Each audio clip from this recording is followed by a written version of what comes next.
বাংলাদেশের ঐতিহ্যবাহী জেলা, 17টা জেলার ভেতরে কুমিল্লা একটা জেলা। এই 17 জেলার অনেক জেলা অলরেডি বিভাগ হয়ে গেছে, শুধুমাত্র কুমিল্লা আর একজন এই জেলাতে বাস করার কারণে, এই জেলায় জন্ম নেওয়ার কারণে আপনারা এখনো বিভাগ পাননি, সামনে পাবেন ইনশাআল্লাহ। মোশতাক সাহেব এখন বেঁচে থাকলে আমি সালাম করতাম, আল্লাহ যেন তাকে মাফ করে দেয়,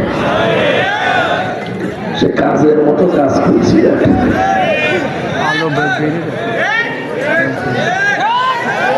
চট্টগ্রাম বাংলাদেশে একটা ঐতিহ্যবাহী জনপদ। শ্রীপুর ইউনিয়নের চৌমোহনী বাজার সংলগ্ন ময়দানে তাফসীরুল কোরআন মাহফিলের স্বনামধন্য সভাপতি জনাব মোহাম্মদ মনির হোসাইন মজুমদার, এ মাহফিলের প্রধান অতিথি, এ জনপদের কৃতি সন্তান, মাটি ও মানুষের নেতা, বিশিষ্ট চিকিৎসাবিদ, রাজনীতিবিদ, সাবেক সফল এমপি, বাংলাদেশ জামাত ইসলামীর কেন্দ্রীয় কমিটির নায়েব আমির ডাক্তার সৈয়দ আব্দুল্লাহ মোহাম্মদ তাহের, আতালাল্লাহু উমরাহু ওয়া বারাকাল্লাহু ফি হায়াতি, বলেন আমিন। মাহফিলের প্রধান বক্তা আপনাদের এই জেলার কৃতি সন্তান, এই থানার কৃতি সন্তান, বাংলাদেশ জামাত ইসলামীর সহকারী সেক্রেটারি জেনারেল, আলেমে দ্বীন, বিশিষ্ট ইসলাম চিন্তাবিদ, রাজনীতিবিদ মাওলানা আবু হাসনাত মোহাম্মদ আব্দুল হালিম, এই ইউনিয়নে তার বাড়ি। আতালাল্লাহু উমরাহু ওয়া বারাকাল্লাহু ফি হায়াতি, আমিন। আলোচনা রেখেছেন নন্দিত মুফাসসির কোরআন মাওলানা ইয়াহইয়া তাকি, বিশেষ অতিথি অ্যাডভোকেট মোহাম্মদ শাহজাহান সহ যত মানুষের নাম দিয়েছে। এমনিতে সামনে জমার নামাজ, আর অনেকগুলো ইমাম এবং খতিব বসে আছেন, আমরা নামাজ পড়বেন, যে জন্য আমরা খুব বেশি লম্বা সময় নেব না। তার আমার 6-7 দিন ধরে জ্বর, একটা রোগ যাচ্ছে আর একটা রোগ এসে জমা হচ্ছে। জালেমরা এই ফাঁসির কন্ডেম সেলের ভেতরে 3টা বছর এমন কোন টর্চার নেই যে আমার সিসি ক্যামেরা দিয়ে 24 ঘন্টা তালা লাগিয়ে মনে হচ্ছে কি হয়ে গেছে, অথচ আমার শরীরে চলে না, আন্দাজে ভয় পেতে জোর করে কারারক্ষী আমার সামনে বসিয়ে রাখতো। বলে তো আমি যে অবস্থা, আমার ঠেলা দিয়ে ঘুরে যাবো, 2 জন লাগে কারারক্ষী, এরপরে সিসি ক্যামেরা দেওয়া, এরপরে যোগাযোগ বিচ্ছিন্ন। ওরা 11 ঘন্টা টানিয়ে রিমান্ডে 11 ঘন্টা টর্চার করছে। আমি বারবার বলছিলাম যে আমি কোরআনের হাফেজ। কিসের হাফেজ? হাফেজ যে কয়টা দায়িত্ব ছিল, দেবদুলা, সুব্রত মালা, অসিত কুমার, রঞ্জন ঘোষ, আল্লাহর অলির নাম বলছি, এদের বেশি বেশি আমাদের দায়িত্ব দিয়েছি। এদের খাওয়া দাওয়া ঠিক মতো দেয়নি। 3টা বছরে আমার ডায়াবেটিস খুব বেশি হয়ে গেছে, জীবনে ডায়াবেটিসের নামই শুনিনি, আমার বংশে এগুলো নেই, অথচ আমার এই রোগটা এই জেলখানার 3টা বছরে। এরপরে 6-7 দিন অসুস্থ, ডাক্তার বলছে যে কথা বন্ধ করে দেন, 3-4 দিন দেখেন আস্তে আস্তে ভালো হয়ে যাবে। তো বন্ধ করবো কি করে?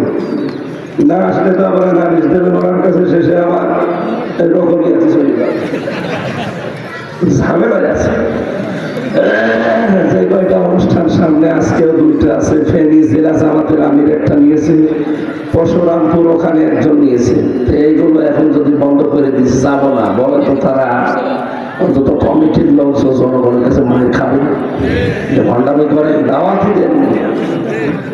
পারছি না, কালকে চট্টগ্রামের প্যারেড ময়দানে এই ভাঙ্গা কণ্ঠ নিয়ে খুব কষ্ট করে 1-1.5 ঘন্টা কথা বলেছিলাম।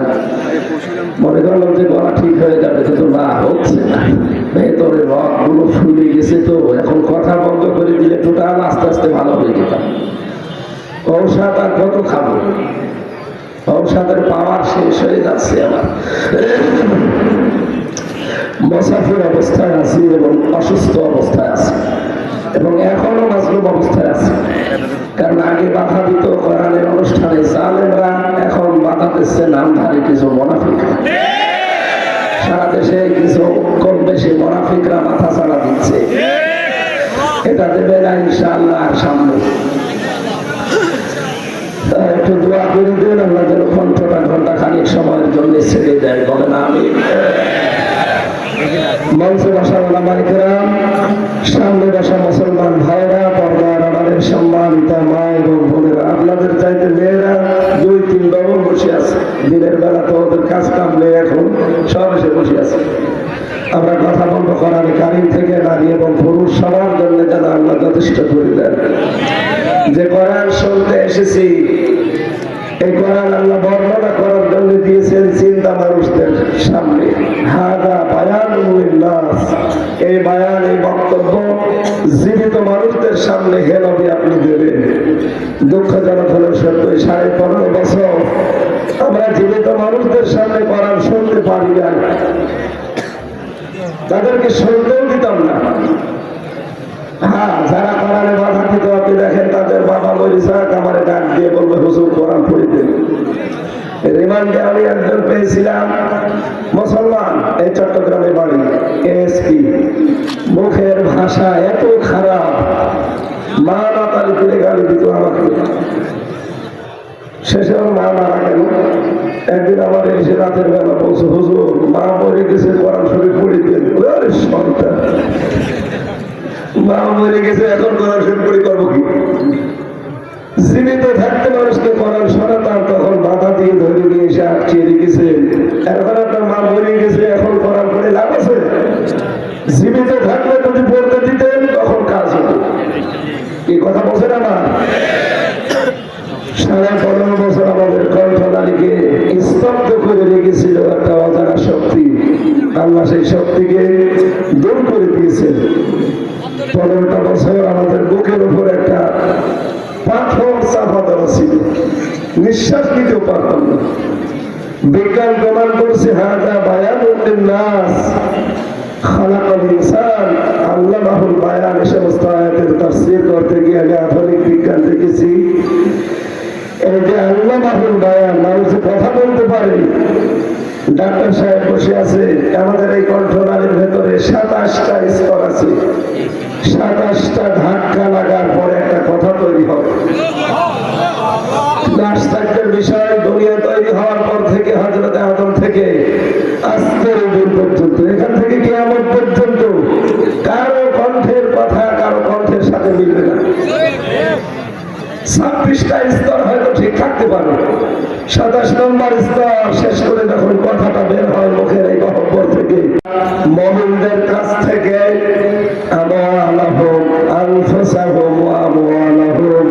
তাদের মাল এবং তাদের জান বিনিময়ে তাদেরকে আমি জান্নাত দিয়ে দিয়েছি। আর কুমিল্লাবাসী এর প্রথম অংশে আমরা 4টা বিষয় পেলাম এখানে। কয়টা? আরো জোরে বলেন কয়টা? 1 নম্বরে এখানে ক্রেতা আছে একজন, 2 নম্বরে বিক্রেতা আছে, 3 নম্বরের একটা মূল্য আছে, সম্পদ। 4 নম্বরে এর একটা সম্পদ আছে। 4টা জিনিসের প্রথম যিনি, তিনি ক্রেতা। বলেন তো ক্রেতা কি সাধারণ কেউ নাকি? আরো জোরে। আপনার কি মনে হয়, আপনি এই চট্টগ্রাম বাজারে গিয়ে মাছ কিনতে গিয়ে যদি পচা মাছ খরিদ করতে না চান, আল্লাহ রাব্বুল আলামিন নিজে ক্রেতা। উনি এখানে 2টা জিনিস কিনতে চাচ্ছেন, চাল আর মাল। উনি কি কোনো পচা, অবৈধ, দুর্গন্ধযুক্ত কোন খারাপ জিনিস তিনি কিনবেন? বলেন বলেন। ক্রেতা সরাসরি হামজাদা, আমি হয়তো যে কোনো কায়দায় মাছ নিয়ে চলে আসতাম, কিন্তু ক্রেতা যিনি, তিনি এত বিচক্ষণ, তিনি আলিমুম বিযাতিস সুদূর, তিনি সামিউল বাসীর। একেবারে সূক্ষ্মদর্শী মাছের উপর অংশ ভালো, ভেতরে যদি পচা থাকে সে অংশ জানেন কে? আমি হয়তো টের না পেয়ে নিয়ে আসতে পারি, কিন্তু আল্লাহ তো ওই রকম ক্রেতা না। রব্বুল আলামিন বলেন, আমি কিনতে চাই মিনাল মুমিনিনা, যার তার কাছে আমি কিনতে চাই না, শুধুমাত্র কিনতে চাই মুমিনদের কাছে। যারা বলেন তো কাদের কাছে? বলেন বলেন। এখান থেকে শিক্ষা হচ্ছে, আপনি যদি আল্লাহর কাছে কিছু বিক্রি করতে চান, আপনার জীবনটা এমনকি আপনার জান মাল হিসাবে যা আপনি দুনিয়ায় পেয়েছেন, জান্নাতের বিনিময়ে যদি এগুলো আল্লাহর কাছে বিক্রি করতে চান, মাস্ট বি এগুলো পবিত্র হওয়া লাগবে। কথা বলেন না কেন? আল্লাহ কিন্তু এখানে মিনাল মুনাফিকিনা দেননি যে মুনাফিকদের কাছে আমি কিনতে চাই, মিনাল মুশরিকিনা দেননি যে মুশরিকদের কাছে কিনতে চাই। আল্লাহ এখানে দিয়েছেন শুধুমাত্র মুমিনদের কাছে আমি কিনতে চাই। এখন আমি আপনি মুমিন আছি কিনা এইটা আগে দেখা লাগবে। অনেকের প্রশ্ন, আমি তো মুমিন আছি, ছোটবেলায় আমি মুমিন, কিভাবে? ওই যে মুসলমান দেওয়া, মুসলমানি দিলে যদি মানুষ মুমিন হয়ে যায়, মুসলমান হয়ে যায়, তাহলে ছাগল কি? ছাগল মুসলমান না? মুমিন হওয়ার জন্য প্রথম শর্ত আল্লাহ দিয়েছেন, কেউ যদি মুমিন হতে চায়, ফালাই ইয়াকফুর বিত-তাগুত ওয়া ইউমিন বিল্লাহ, প্রথমে তাকে তাগুত ছেড়ে দেওয়া লাগবে, এরপর ঈমানের দাবি করা লাগবে। তাগুত ছেড়ে দিয়ে যদি কেউ ঈমানের দাবি করতে পারে, ফাকাদ ইসতামসাকা বিল উরওয়াতিল উসকা, সে একটা মজবুত রশি ধারণ করবে, লা ইনফিসামা লাহা, জীবনে কখনো যেটা ছিঁড়বে না। এটার বাস্তব প্রমাণ আমি বাংলাদেশে পেয়েছি। কথা বলছে, এদেশে বহু আলেম, বহু পীর, বহু বুজুর্গ আমি দেখেছি, বহু হাজী সাহেব, বহু মুসলমান নামধারী, ঈমানের দাবি আমরা করতাম, কিন্তু তাগুত ছেড়ে না দিয়ে এই জন্য বাতাস পাল্টিয়েছে, আমাদের ঈমান নিভে গেছে।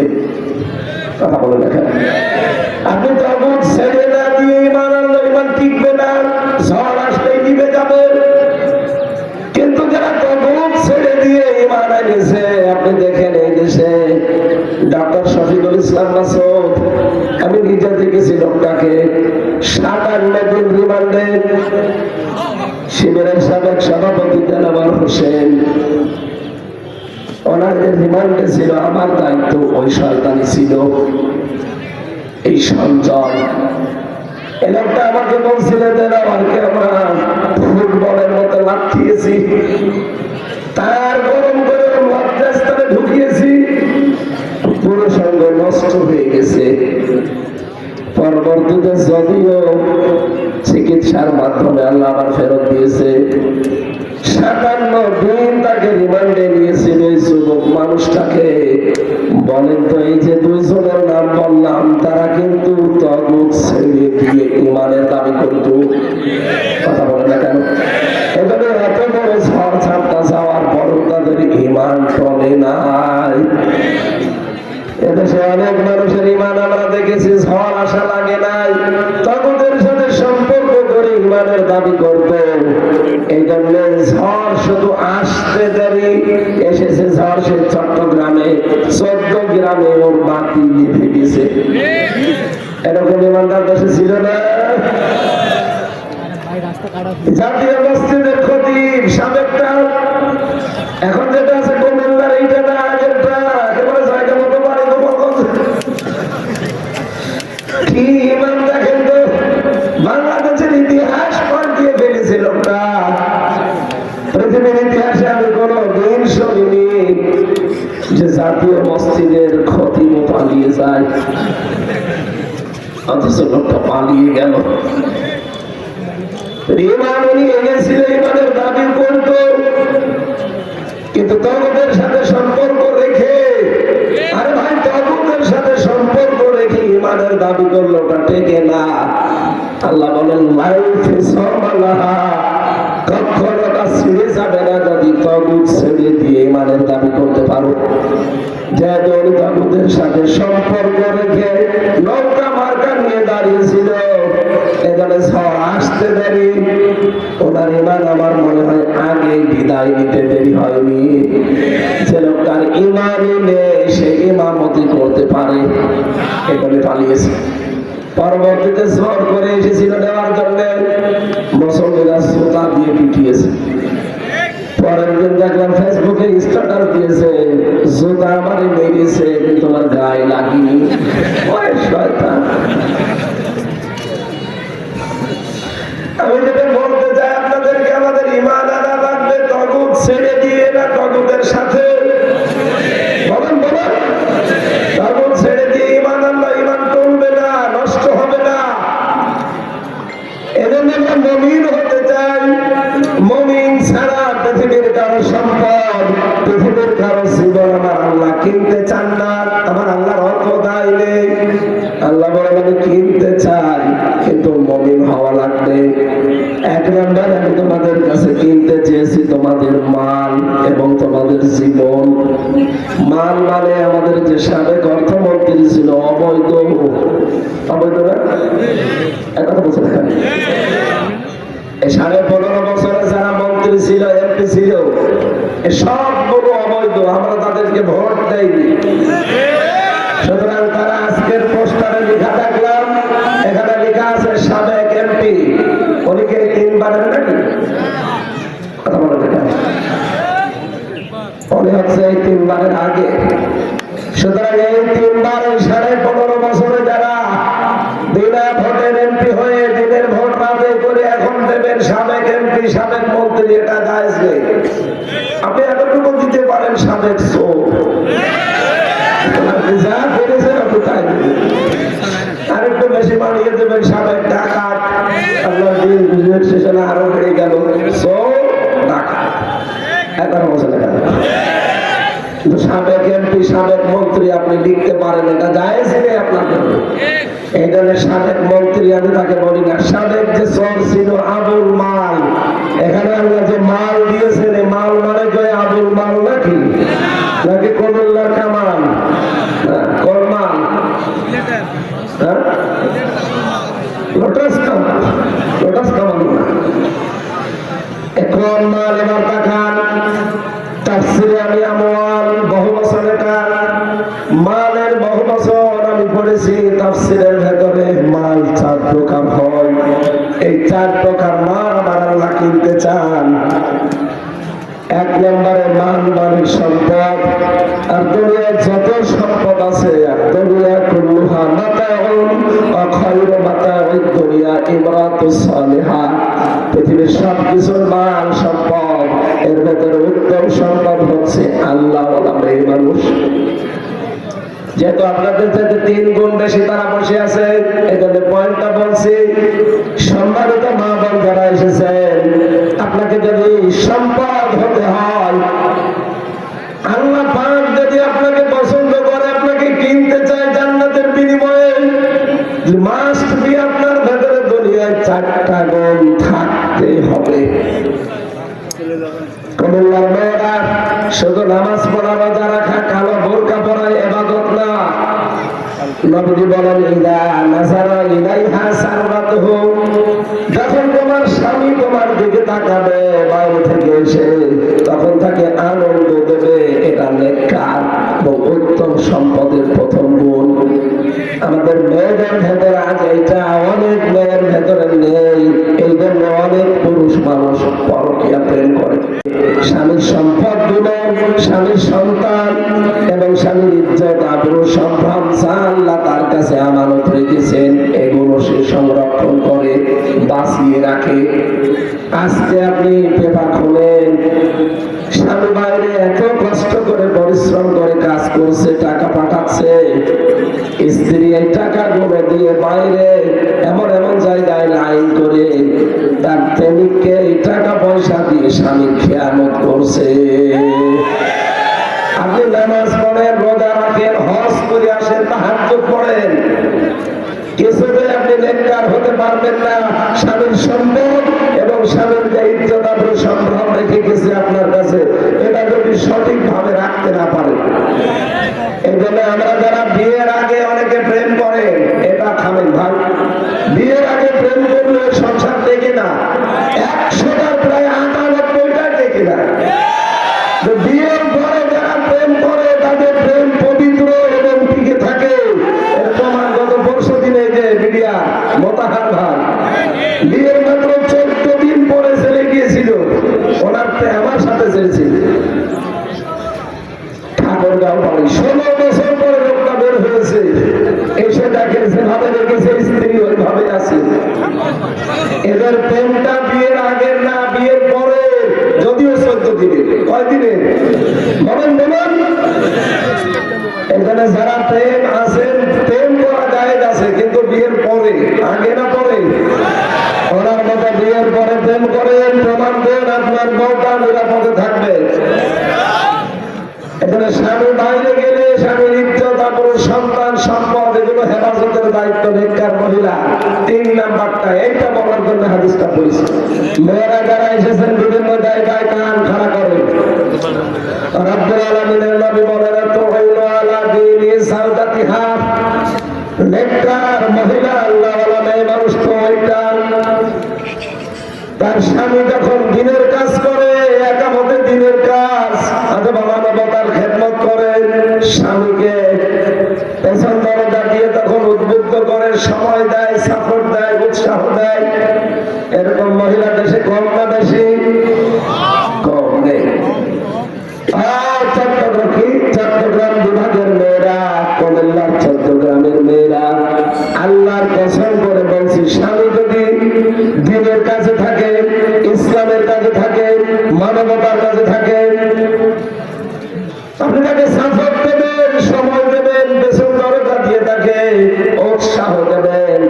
খাদিজাতুল কুবরার পুরা জীবনী পড়েছি, তিনি জীবনে 1 ওয়াক্ত নামাজ পড়েননি, একটা রোজা রাখেননি, জীবনে একবার হজ করেননি, একটা টাকা যাকাত দেননি, একটা দিন জীবনে পর্দা করেননি, কারণ এগুলো সব বিধান নাযিল হয়েছে তার ইন্তেকালের পরে।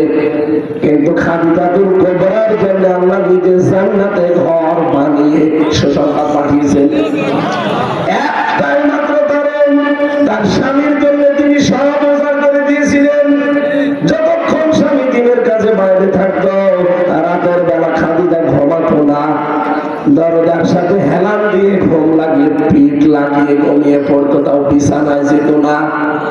মেয়েরা যারা এসেছেন, আপনার স্বামী যদি দিন কায়েমের কাজ করে, একামত দিনের কর্মী, যদি দিনের দাওয়াত দিয়ে বেড়ায়, যদি মানবতার কোনো কাজ করে, আপনি যদি খাদিজাতুল কুবরার মতো একটু সাপোর্ট দিতে পারেন, কিয়ামতের দিন আপনি খাদিজাতুল কুবরার সাথে জান্নাত পাবেন। হাজারো মেয়ে লোকের ভেতরে এটা পাওয়া যায় না। 4 নাম্বারটা বলি না, শেষ করে দেবো, শেষ করছি। মেয়েরা এসেছে বেশি, ওই জন্য বলছি, সম্মানিত মা বোনেরা, 4 নাম্বারটা, স্বামী যেটা পছন্দ করে ওটা যদি জায়েজ হয়, জীবন থাকতে আপনাকে মেনে নেওয়া লাগবে। কথা বলুন। হ্যাঁ, স্বামীর না জায়েজ কোনো হুকুম মানা যাবে না। 3 জন ঘরে দাঁড়িয়েছে, আপনি দেখতে পাচ্ছেন যার দ্বারা ইসলামের কাজ হবে, মানবতার কাজ হবে, কিন্তু এমন লোক দাঁড়িয়েছে যে রাত 9টার পরে ঠিক মতো মাটিতে পা ফেলতে পারে না। এরকম মানুষ ঘরে দাঁড়ায় না? কথা বলে না কেন? রিকশা ছাড়া রাত্রে বাড়ি যেতে পারে না। তাল গাছকে ধাক্কা দিয়ে বলে, মিয়া ভাই সাইড দেন, আর কতক্ষণ দাঁড়াবো? এরকম মানুষ দেশে আছে না নেই? আপনার স্বামী যদি বলে, না এটা আমার বাবা, এটা আমার পীর, এটা আমার নেতা, এর ভোট দেওয়া লাগবে, স্বামীর ওই কথা মানা যায় নেই। এক কথা বলছেন, এদের স্বামী যেটা জায়েজ, ওটা যদি আপনার জীবনও চলে যায়, তার মানা লাগবে।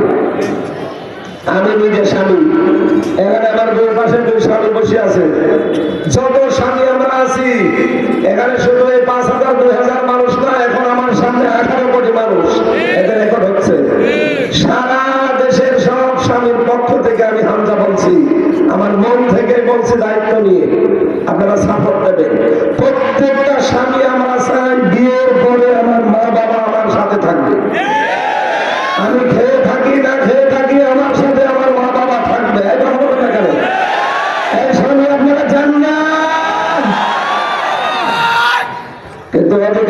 মেয়েরা এটা চায় না। কি বেশি বলে ফেললাম? কার কার বল চাই না, খালি আলাদা হতে পারে, হাত তোলেন তো। আপনি মায়ের খাবেন, ঠিক আছে, দরকার নেই। এলাকায় বউ ভয় করা মানুষ আছে, কারণ বুড়োকালে বিয়ে করলে কি হবে। আমি তো জীবনে ভাবতাম যে লোকটা মনে হয় বিয়ে করবে না, কিন্তু এই বয়সে এসে বিয়ে করেছে, এত বুড়ো বাচ্চা হবে আমার মনে হয় আর ফেরেশতাও জানতো না। যাক আলহামদুলিল্লাহ, কবিল্লার জ্বর আছে, তারপরেও তার বাড়ি এসে লাগে। এত বছর বয়সে বিয়ে করা মানুষ বাংলাদেশে মনে হয় একটাই, কবিল্লার নাম করা সন্তান। আর বিয়ে করবে করবে এই বয়সে ছেলে মেয়ে হবে কে জানতো। আলহামদুলিল্লাহ আল্লাহ দিয়েছে, বলছে আল্লাহ দিয়েছে, ঠিক আছে। আমার দিকে তাকান, আমি স্বামী, যাদের দায়িত্ব নিলাম, এই কথা বলেন তো আমাদের মনের কথা কিনা, যে বিয়ের পরে যতদিন আমার মা বেঁচে আছে, বাবা আছে, আমার সাথে থাকবে। এটা চাই না আমরা। অধিকাংশ বউ বলে না, আলাদা করে দাও, বৃদ্ধাশ্রমে রেখে আসো। কয়েকদিন আগে আমি নীলফামার গিয়েছিলাম, কিশোরগঞ্জ থানা, যে দেখি বৃদ্ধাশ্রমে এই করে 25 জন, এই করে 25 জন মা আর বাবা বসে আছে। চোখের দিকে তাকিয়ে দেখি ছল ছল করছে, প্রত্যেকেই ছেলে এর জন্য বদয়া করছে। দুইজনকে জিজ্ঞাসা করলাম, একজন বলছে আমার ছেলে দিছি, আর একজন বলছে আমার ছেলে আমেরিকায় থাকে। অথচ শুধু তার বর মন রক্ষা করতে গিয়ে আমাদেরকে যে 3 বছর আজকে এখানে রেখে দিয়েছে। শেষ বয়সে অনেকটা স্কুল শিক্ষক, আর মেয়েটা বলছিলাম একজন স্কুলের শিক্ষিকা ছিলাম। শেষ বয়সে এখন আমার অন্তত নাতি নাতনি নিয়ে একটু আনন্দ করার কথা, এখন বৃদ্ধাশ্রমে কাটানো লাগছে। আপনি একটু বলবেন কথা, হাজারো করোনার কারণে আজ আমরা বাড়িতে কুকুরের মতো থাকি, অথচ আমাকে দুনিয়ার মুখ দেখাতে গিয়ে আমার মা 57 ইউনিট কষ্ট সহ্য করেছে। এখানে যত পুরুষ মানুষ আছে, যত শক্তিশালী দেখতে মনে হয়, সর্বোচ্চ 45 ইউনিটের বেশি কষ্ট দিলেও মরে যাবে, সে যাই হোক। কিন্তু একটা মা আমাকে দুনিয়ার মুখ দেখাতে গিয়ে 57 ইউনিট কষ্ট সহ্য করেছে। সেই মাকে এই বর কথা মতো শ্বশুর শাশুড়ির মন রক্ষা করতে গিয়ে আলাদা করে দেয়, অন্য ভাইয়ের উপরে চাপিয়ে দেয়, অথবা বৃদ্ধাশ্রমে রেখে আসে, বোনের বাড়িতে পাঠিয়ে দেয়। এখন বলছেন এখানে না, আপনি জীবনেও নেককার হতে পারবেন না। আপনাকে নেককার হওয়ার জন্য 4টা গুণ মাস্ট বি অর্জন করা লাগবে। মেয়েরা যারা এসেছেন আশা করছি নামাজ, রোজা আর কালো বোরকার পাশাপাশি এই 4টা গুণ অর্জন করবেন, দুনিয়ার শ্রেষ্ঠ সম্পদ হতে পারবেন। এখানে এক একটা কথায় মানের 4টা অর্থ আছে। 4 চারার 4টের ভেতরে আবার 4টা করে, 4 চারা 16টা আছে। এতগুলো সব বলতে গেলে আপনারা অনেক ক্ষতি আছে, নামাজে যাবে অনেকে, আর 20 মিনিট আছে, আর ঠিক হবে না। আগামীতে আবার আসলে রাতের বেলা নিয়ে আসে, মন ভরে কথা বলবো। একটা শেষ করতে গেলে বহু সময়ের প্রয়োজন। আল্লাহুম্মা আমিন। লা ইলাহা ইল্লা আনতা সুবহানাকা ইন্নী কুনতু মিনাজ জালিমিন। মাবুদ, যেভাবে আরম্ভ করেছিলাম, এখন ঘন্টা খানিক কথা বললে কেউ চলে যেত না। কোরআন শোনার জন্য যারা এত পাগল, এই মানুষগুলোকে তুমি কোরআনের হেদায়েত দিয়ে দাও। মাহফিল বাস্তবায়নের জন্য যারা শ্রম দিয়েছে এদেরকে কবুল করো। মাহফিলের সভাপতিকে মঞ্জুর করো। মাহফিলের প্রধান অতিথি ডাক্তার সৈয়দ আব্দুল্লাহ মোহাম্মদ তাহির সাহেবকে মঞ্জুর করো। আমাদের প্রধান বক্তা মাওলানা আব্দুল হাসনাত মোহাম্মদ আব্দুল হালিম, আল্লাহ তোমার আলেম বান্দাকে আলেম হিসাবে কবুল করে নাও। আনাস নামে তোমার এক বান্দা 8 মাস বয়স লাইফ সাপোর্টে আছে, দোয়া পেয়েছে, শেফায়ে কামেলা দান করো। আল্লাহ যত মানুষ এখানে নারী পুরুষ পর্দার আড়ালে বসে আছে, এদেরকে খাদিজাতুল কুবরার মতো বানিয়ে দাও। আমাদেরকে তুমি হযরতে ওমরের মতো বানিয়ে দাও। তুমি মুমিনের জান আর মাল কিনতে চেয়েছো, জান আর মাল আমরা যেন পবিত্র করে বিক্রি করতে পারি। বিনিময় যেটা দিতে চেয়েছো জান্নাত, ওই বাগানটা তুমি আমাদেরকে দিয়ে দিও আল্লাহ। 4 বছরে আমরা দেখতে চাই এই 56,000 বর্গ মাইল তোমার কালাম দিয়ে চলছে। দেশি বিদেশি যত ষড়যন্ত্র আছে সব সাল তুমি ছিন্ন ভিন্ন করে দাও। আগামী আলামিন জালেমের জেলখানায় 3টা বছর এমন কোন টর্চার নেই যা ওরা আমার উপরে করে নাই। অসুস্থ বানিয়ে দিয়েছে, সুস্থ হতে পারছি না। তোমার কাছে বছরের অবস্থায় দোয়া করছি, আমার আগের অবস্থায় ফিরিয়ে দাও। শেফায়ে কামেলা আজেলা নসিব করো। মেয়েদের জন্য বিস্তারিত ভাবে কিছু বলা দরকার ছিল, সময় নেই। আমার হাজারো বান্দা এখানে খতিব আছে, ইমাম আছে, তারা মসজিদে যাবে। আমরা শেষ করে দিলাম আমার কণ্ঠের দিকে তাকিয়ে। আল্লাহ যতটুকুই বলেছি এর সওয়াবগুলো এলাকায় যত খবর আছে পৌঁছিয়ে দাও। যে বাড়িতে এসেছিলাম ওই বাড়ির উপরে তোমার রহমত নাজিল করো আল্লাহ। এই মাদ্রাসাটা কিয়ামত পর্যন্ত এখানে কায়েম রাখো। স্কুল এবং মাদ্রাসা এখানে প্রতিষ্ঠিত হয়েছে, যারা লেখাপড়া করছে তার মেধাসিটি খুলে দাও। আগামীতে এই মাহফিলটা আরো বড় করে তুমি কবুল করো আল্লাহ। 2 জন হাফেজে কোরআন হয়ে গেল, এদের সিনাতে আল্লাহ তুমি কোরআনে কারিমকে বদ্ধমূল করে দাও।